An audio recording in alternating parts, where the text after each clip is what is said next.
Uy, Manong, bili na kayo. Sariwang-sariwa yung paninda namin. Bagong hango to, bagong hango. Uy, yellow, patalo ng yellow dito. Suke! Suke! 120 lang! Tingnan lang ako doon, ha? Bilisan mo! Babalik ako. Tingnan ko na rin yung yellow, papaalala ko. Ilang kilo? Talagang ang kapal din ng mukha mo pumunta rito, no? Pagkatapos ng ginawa mo kay Maita. Wala akong oras para sa'yo, pare. Pwede ba layuan mo na siya? Hindi porkit mayaman ka, pwede mo na siyang paglaruan. Teka lang, ha? Who the hell are you to talk to me that way? Good English, me man!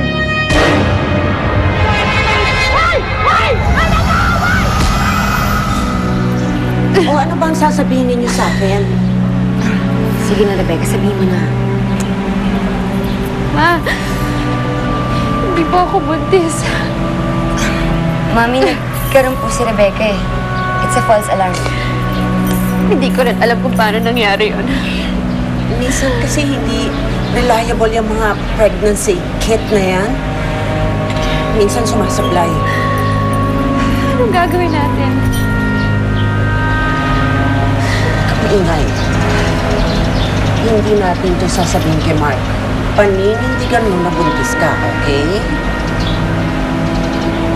Ano yung false alarm na narinig ko? Ha? Ano yung false alarm? Wala. May pinag-uusapan lang kami ng mga. Dad, kasi nagkaroon na po si Rebecca eh. Delayed lang po yung menstruation niya. Ano ka ba, Dorcas? Eh, Mami, di ba dapat nga po matuwa kayo dahil hindi totoong buntis si Rebecca? So, gano'n dapat malaman ito ni Mark. Dad, ayoko malaman ni Mark. If he finds out that I'm really not pregnant, talagang hindi niya ako pakakasalan. Rebecca, ayoko magsinungaling tayo. Ayokong manloko tayo ng tao. Pero, Rogelio, sabihin na lang natin pagkatapos ng kasal, okay? Huwag tayo magsinungaling. Baka pagdating ng araw, isumbat sa atin to. Mas importante ba yung nararamdaman nila kaysa sa sarili ninyong anak? Palibhasa, paborito niyo si Ate Dor kasi wala kayong pakialam sa nararamdaman ko. Sige, go ahead. Sabihin mo kay Mark ang totoo. Ipahiyaan niyo ako sa kanila. Rebecca, sandali, anak. Maita! Nalagaway! Maita! Maita! Tiwahan na dati lang nalagaway! Hoy! Awanin ninyo! Awanin ninyo! Diyos ko! Hoy! Awanin ninyo! Hoy! Ay! Tama na! Mark! Ano ba? Tante! Mark! Umalis ka na, please! Natumba lang ang wala pang tama! Ano bang kasi kayo mga kaibigan? Ano nangyari? Mabuhay si Dante! Galing mo, Dante! Tumigil na kayo! Wala kayo pinag-diesel! Ano ang away? Hindi! Talaga? Mark is marrying Rebecca Rivas? Yes, and it's happening sometime soon, and you're going to be one of the ninangs. But you hardly even know this Rebecca. Pero isusubo mong anak mo. But I prefer her to that Maita. At least Rebecca is a beauty queen and de buena familia. Hindi porke mayaman eh galing sa mabuting pamilya.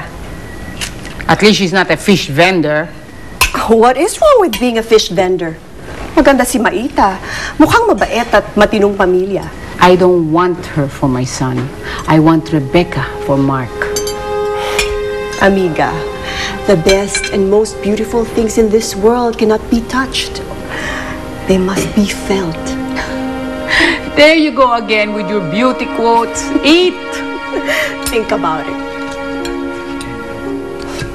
Gago talaga yung lalaking yun. Gago talaga. But that's nothing compared to if you get married to Rebecca.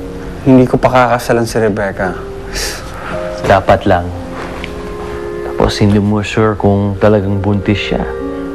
Have you even checked? O nga, no? Baka pinipikot ka lang ni Rebecca. O nga, no? Check first. Hindi ko naisip yun, ah.